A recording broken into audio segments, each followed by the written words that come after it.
ವಿಜಯಪುರ ಜಿಲ್ಲೆಯಲ್ಲೂ ಕೂಡ ಧಾರಾಕಾರ ಮಳೆ ಸುರಿದಿರುವ ಪರಿಣಾಮ ಸಾಕಷ್ಟು ಅವಾಂತರಗಳೇ ಸೃಷ್ಟಿಯಾಗಿದೆ.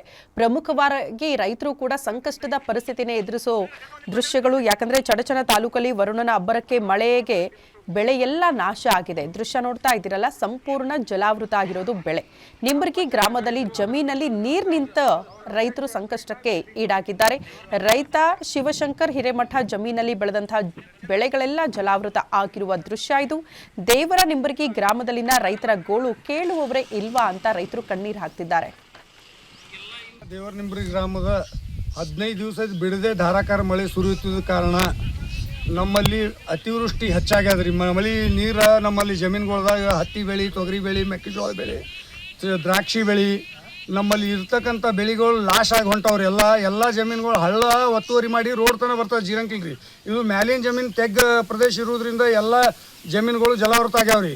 ಅದ್ರ ಸಲುವಾಗಿ ನಾವು ಏನು ನಿಮ್ಗೆ ತಮಗೆ ಕೇಳ್ಕೊಬೇಕಂದ್ರೆ ಕರ್ನಾಟಕ ಘನ ಸರ್ಕಾರಕ್ಕೆ ಮಾನ್ಯ ಎಂ ಬಿ ಪಾಟೀಲ್ ಸಾಹೇಬರು, ಮಾನ್ಯ ವಿಠ್ಠಲ್ ಕಟಕದೊಂಡ ಸಾಹೇಬರು ಮುತುವರ್ಜಿ ವಹಿಸಿ DC ಸಾಹೇಬ್ರಿಗೆ ಕರೆತಂದು ತೋರಿಸಿ ಅದು ಹಾನಿ ಆದಂಥ ರೈತ